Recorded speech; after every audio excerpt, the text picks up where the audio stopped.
Abu Dhabi, Abu done it. Let's get started. Another race for the world's greatest driver, Juan Manuel Fangio. Former world champion Jim Clark leapt into the lead. That's Clark's Lotus going like a bomb. And James Hunt is the world champion by just one single point. By being a racing driver, you are under risk all the time. And if you no longer go for a gap that exists, you're no longer a racing driver.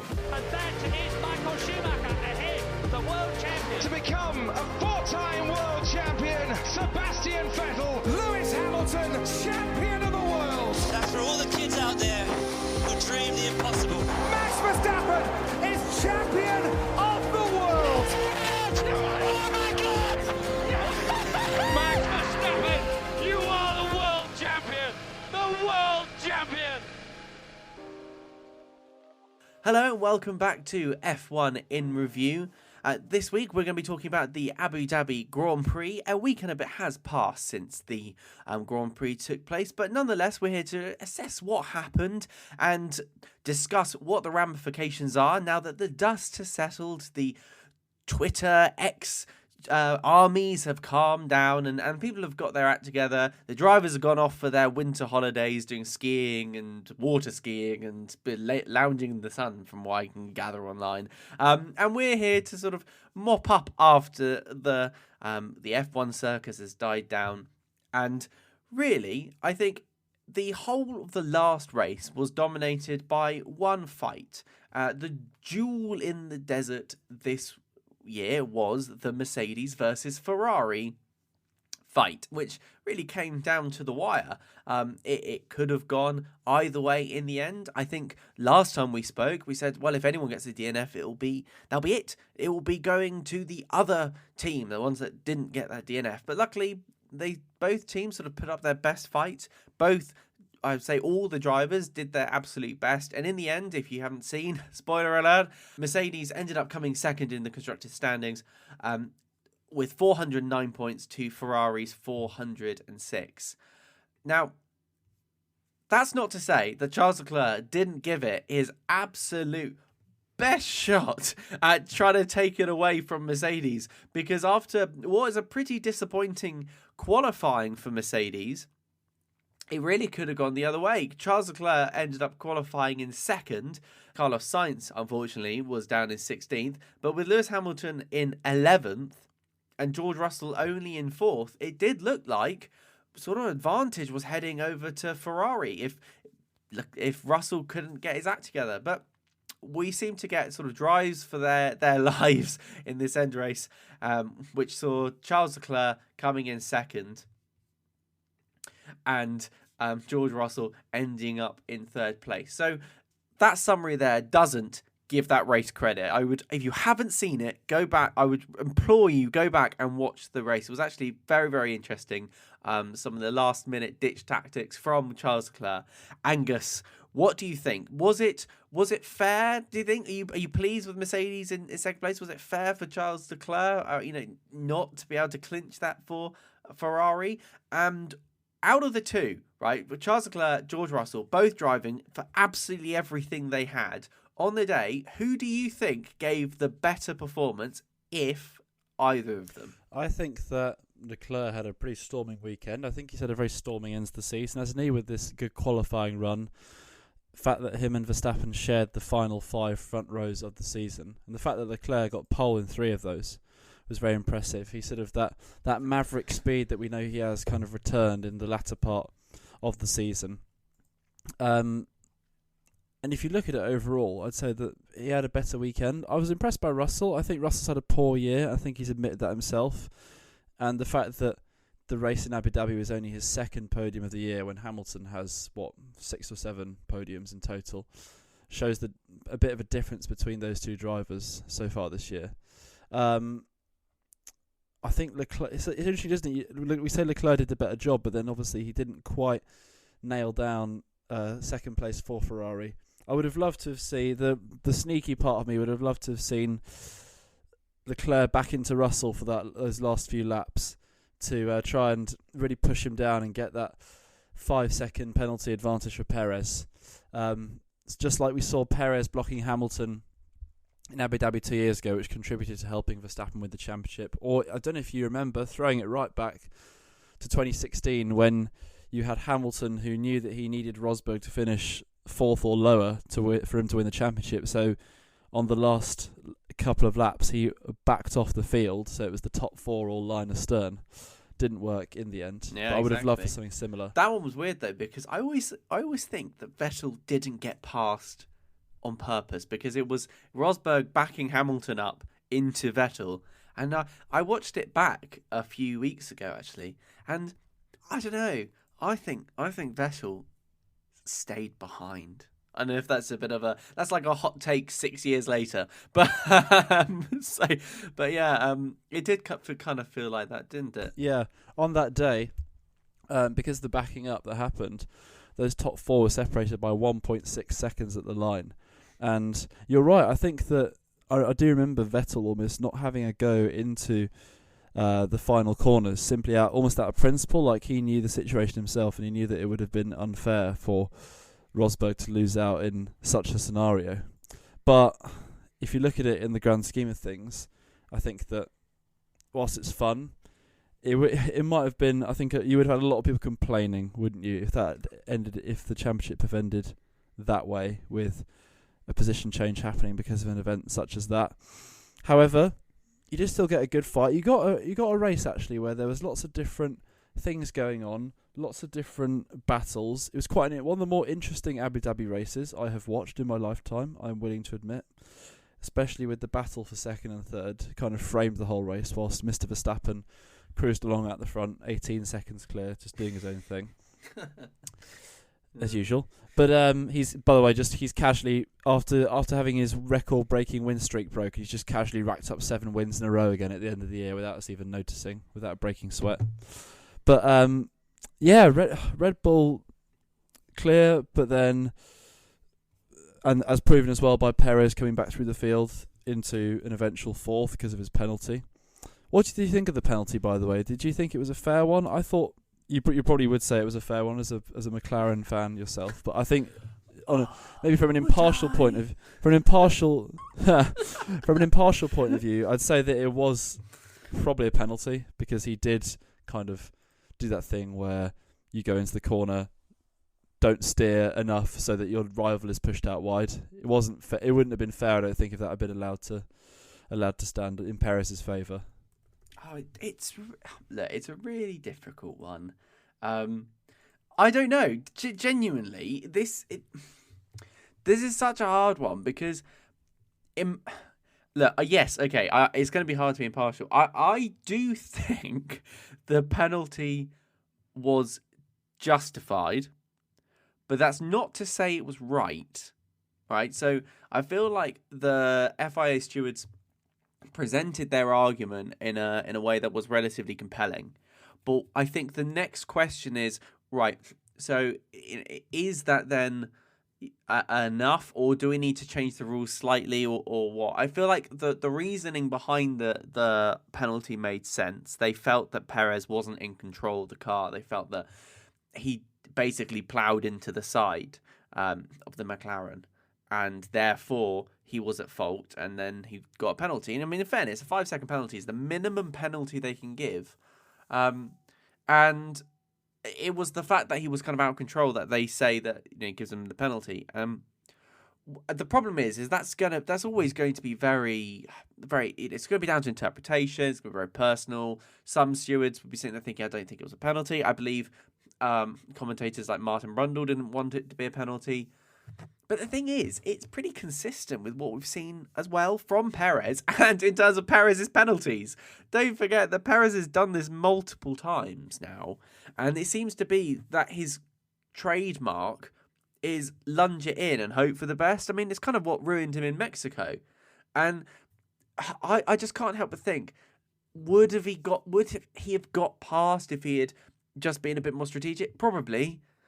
He did have the pace advantage over the McLaren, and that Red Bull, you shouldn't need to do that. So, yeah, to be honest, I feel like basically he was given enough room. He failed to stop in time. He hit the back, or he hit the side of the McLaren, and then got penalty, and that was it.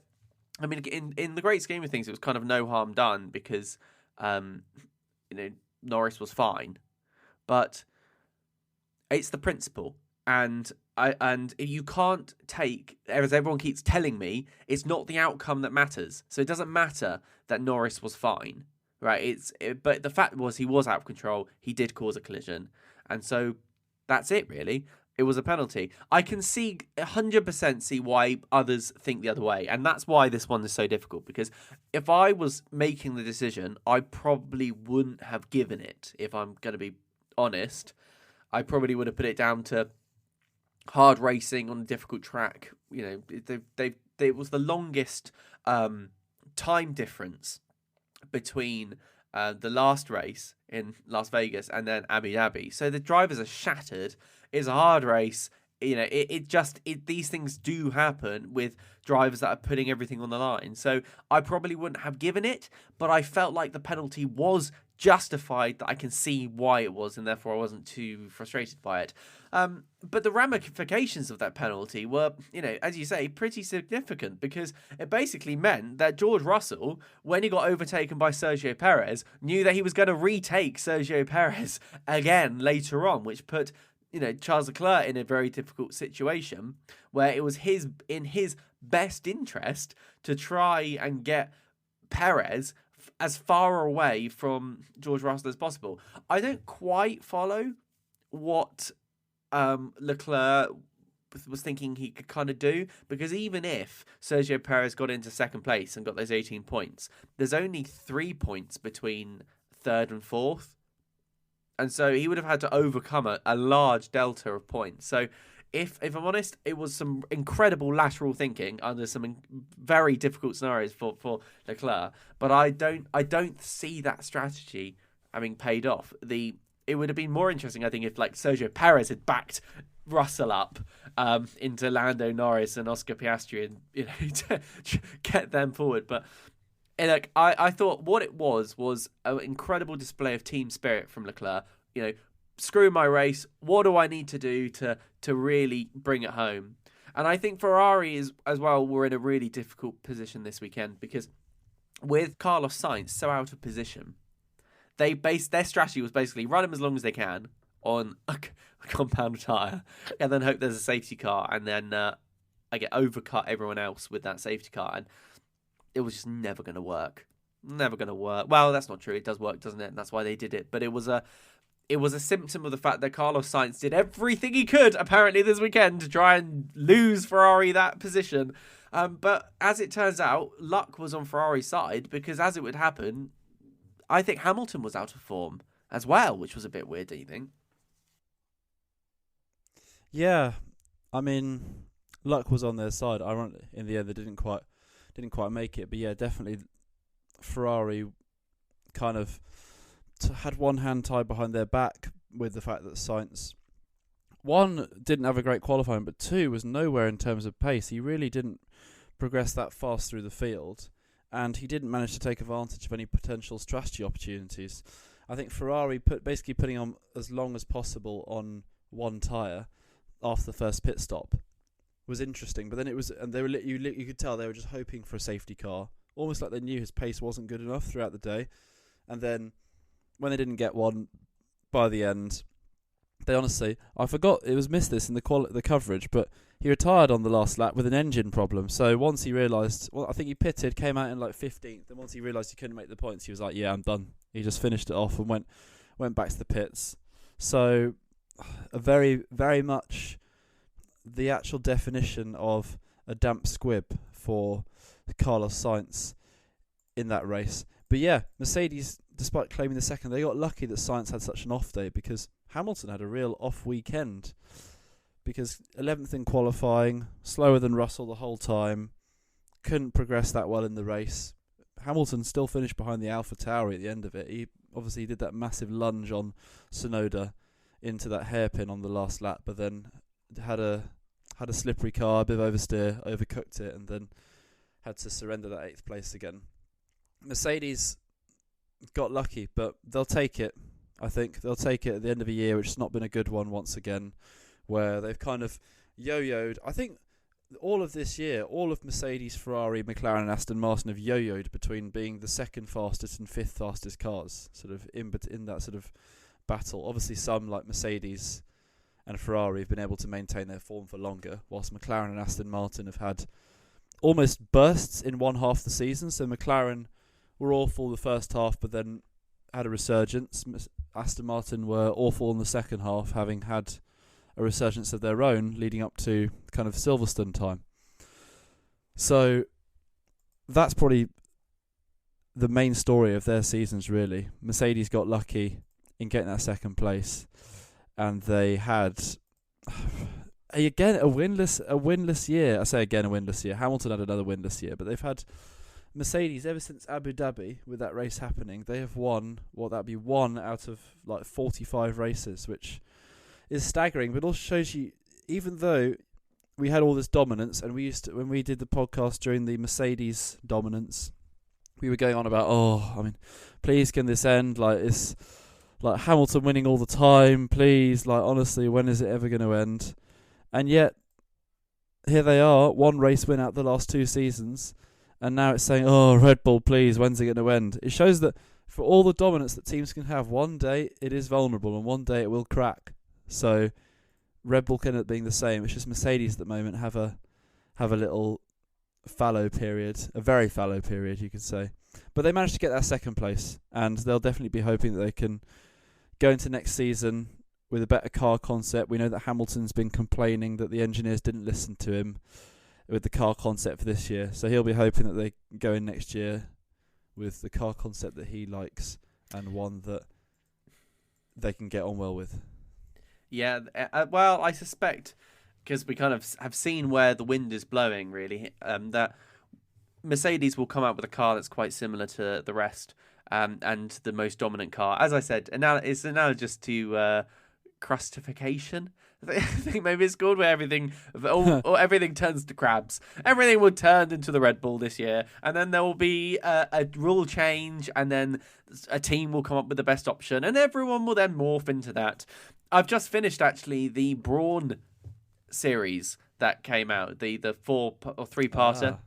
And it was really good, actually. I mean, to be fair, I found it a bit odd. I'm not sure why. I think they make them recreate some of the scenes, and I couldn't quite take Ross Brawn acting like Ross Brawn 20 years ago, all serious and stuff. I couldn't quite take it seriously. I don't know, very American. That's what I would say. It was good. Supervillain. Yeah, I don't know. It was just a bit weird. Like, they're making him recreate the signing of the contract. Like, that's a bit cringy.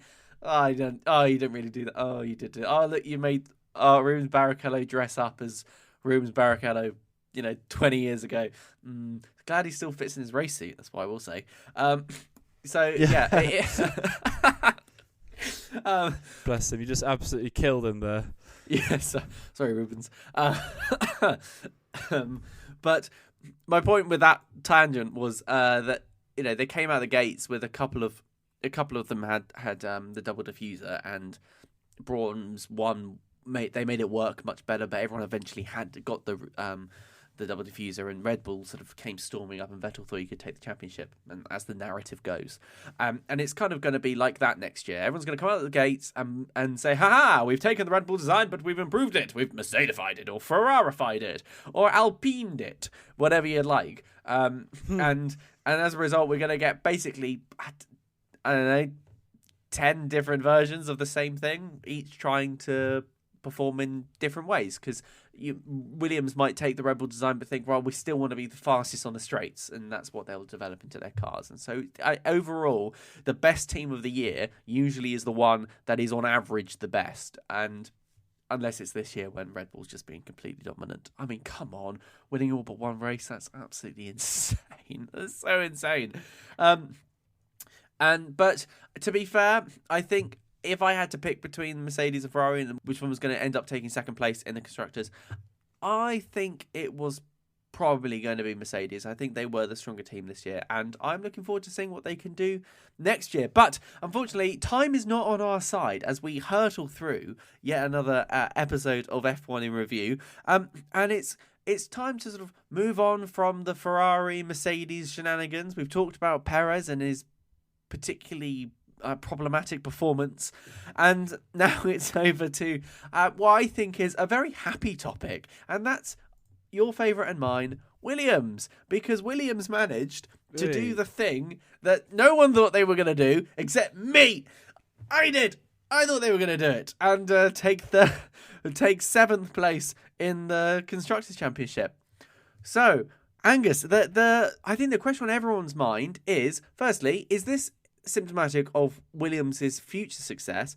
And also, with the announcement that Logan Sargent's going to be staying for next year, should they have admitted defeat with Logan Sargent, dumped him and got someone new in? Or is this a case of, better the devil you know, and time to develop a up-and-coming driver? I think that, first of all, let's give you some credit for your bold prediction, which ended up being correct. I'd like to. Fair enough. Clap. That was what that was. Yeah, mate, clap yourself. To be fair, I don't blame you, because none of us saw it coming. We thought that Williams would have another season of struggle, and in reality, Team Williams managed to end up in 7th place. Sorry about that. Well, it kind of was, though, wasn't it? No, to be fair, they yeah, it was. Logan Sargent had a little bit of a sort of upturn coming into the rest of the season, which was good. But at the same time, he needs to be better next year. I think that them signing Logan for a second year is the easy way out, but then I can also see why they've done it, because there's been a lot of driver change, we forget, in Williams over the last couple of years, because you had Russell and you used to see over the last 6 years alone, you had let's throw this back. Over the last 8 years alone, you've had Valtteri Bottas and Felipe Massa. Then Massa left, replaced by Lance Stroll. Then Massa left again. Sorry, left again. Bottas left, Massa, and then Lance Stroll. Massa left, replaced by, do you remember Sergei Sorokin? What a driver he was. I do. That was an unfortunate time. Yeah, very unfortunate time when they got 5 points in one season, I think. Then you had George Russell and Robert Kubica for a couple of seasons. Oh, they brought him back. Champion who never was. If you don't know about Robert Kubica, you go look up Robert Kubica and his incredible talent, because when he was in Formula One and hadn't had the accident, he was world champion material. It was a shame. Actually, what happened. He would have been a world champion had it not been for his rally accident. Absolutely. But yeah, so then Kubica went, Russell went, Nicholas Latifi came in, then Alex Albon came in, and then Logan Sargent. So actually, I don't blame them in some way for having a bit of stability, even if you had the potential of Mick Schumacher coming back, or the potential of your top two in the F2 championship, so Teo Pourchaire and Frederick Vesti, who are Sauber and Mercedes Juniors respectively. It would have been interesting to see one of those two come into the team as well, but I can see why in the end they decided to go with another year of Logan Sargent, because he's had a year. If he doesn't deliver next year, then fair enough for them getting rid of him. It was the same with Latifi. He kind of had a bit of time to get his feet under the table, but eventually he didn't manage to fully take advantage, and he's ended up now in his business masters or whatever he's doing, which is quite a career change. But I think that the next natural step would have been for Sargent to stay on, so I can see why they've done that. It also means that you've got this unusual statistic, which is that for the first time in F1 history, I believe, there have been no driver changes going from one season to the next, because every team is maintaining their lineup, which I hope means absolute carnage and chaos coming at the end of 2024, because as we've discussed before, a few drivers, namely a couple of Ferraris, Lando Norris, I think, is another one. Hamilton, possibly. Contracts are all... Actually, no, not Hamilton. He signed an extension now. But basically, there's a lot of contracts up in the air. Alonso signed a 2-year with Aston Martin. So there could be lots of movement or retirement or people leaving to go to another team next year. But this year, it's very quiet, very serene. Everyone knows their drivers going into next season. Unless we have an unfortunate situation like we did, for example, when Mazepin had to vacate his seat due to the Russia-Ukraine situation. Unless we have something surreal or out of control event like that, then we should have everyone stay at the same team next year. So that's why Sargent's been kept on. Should theoretically do better next year.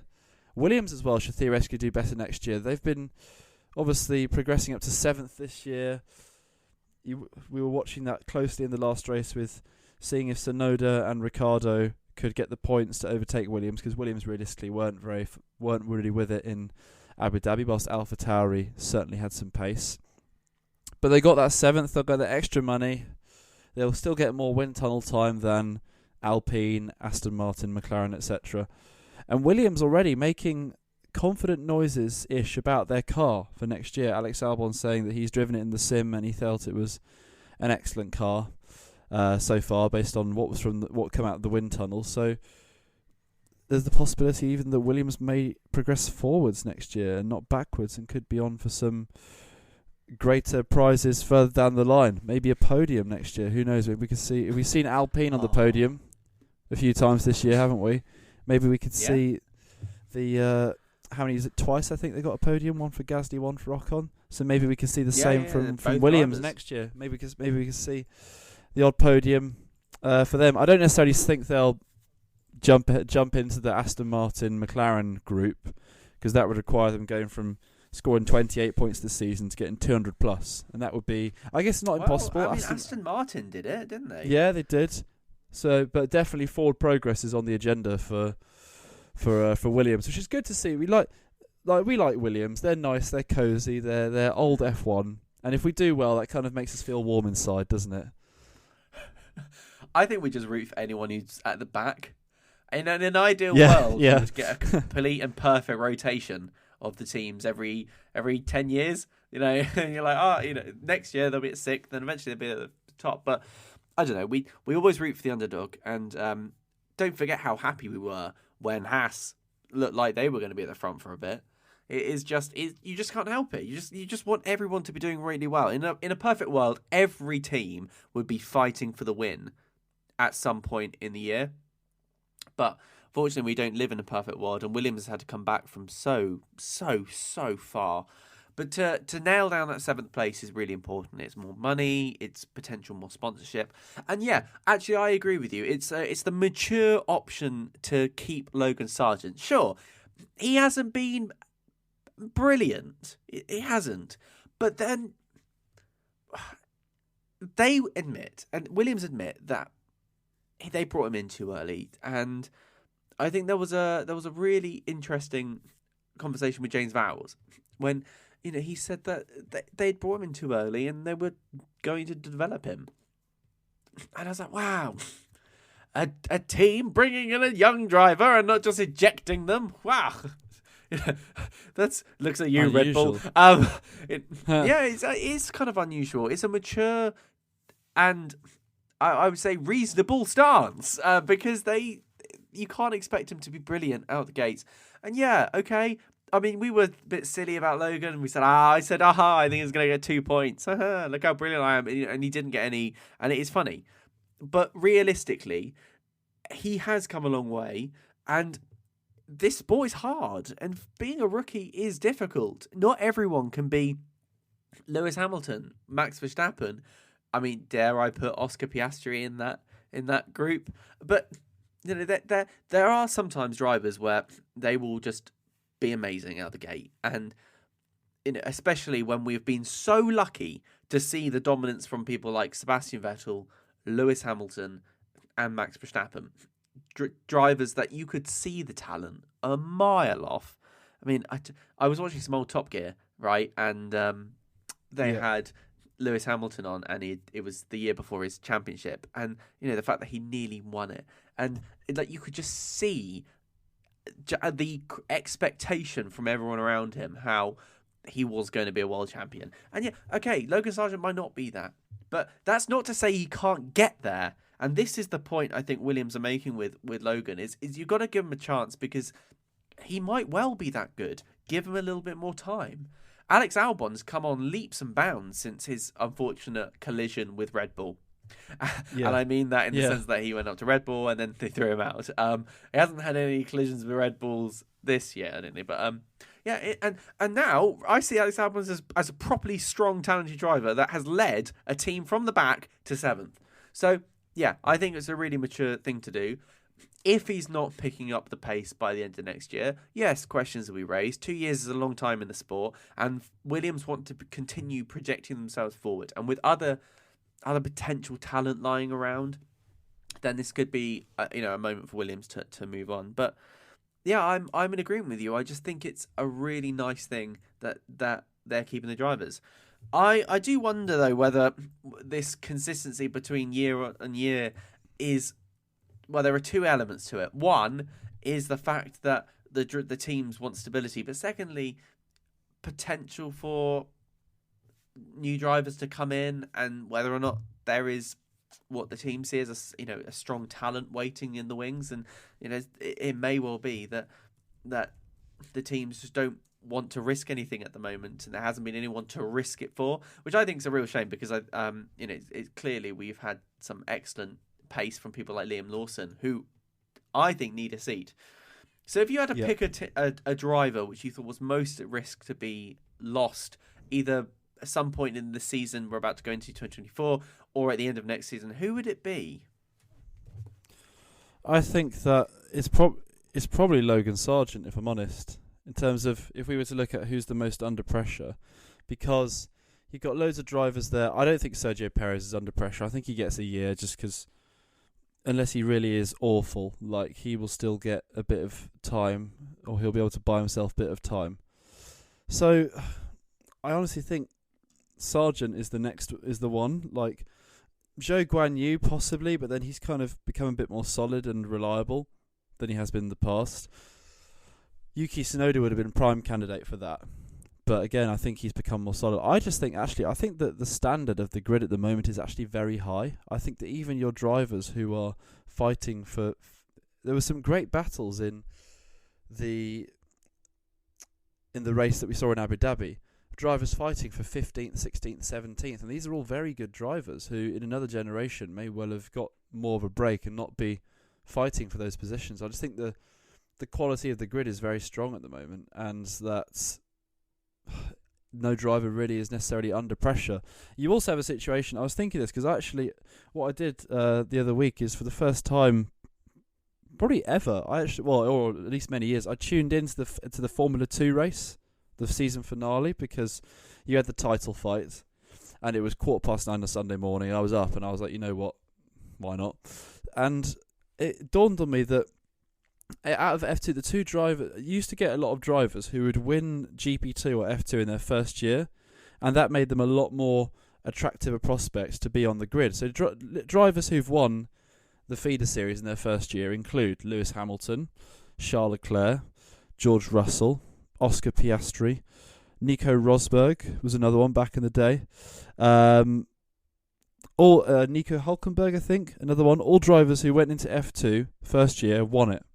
Okay, but now you've got a lot of drivers like Théo Pourchaire, who's the champion. That's his third year. It took him to win it. Zhou Guanyu took him 3 years. He never won it.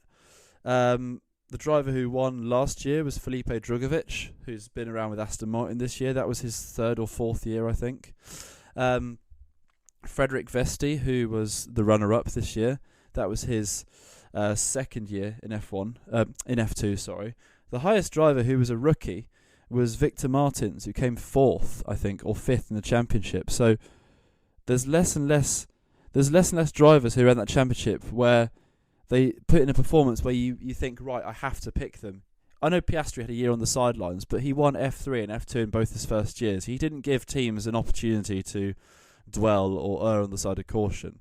It made Alpine go to court for him, to be honest with you. It made teams look at a driver and go, yes, you are the one. You're the one I want. You are an incredible prospect. Mick Schumacher, for example, won F2 in his second year, I think.